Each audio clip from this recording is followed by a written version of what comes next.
আসসালামু আলাইকুম, কেমন আছেন সবাই? আমরা এই মুহূর্তে আপনাদেরকে দেখানোর চেষ্টা করছি আজকে সেই বিখ্যাত হিট্টু শেখকে আদালতে আনা হয়েছে আসিয়া হত্যা মামলার আসামি হিসেবে।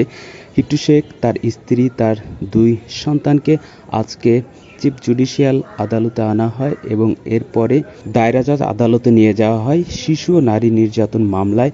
তাদেরকে জিজ্ঞাসাবাদ এবং শুনানি কার্যকর হয় এবং জিজ্ঞাসাবাদ এবং শুনানি শেষ করে তাদেরকে আবারও নিয়ে যাওয়া হয়।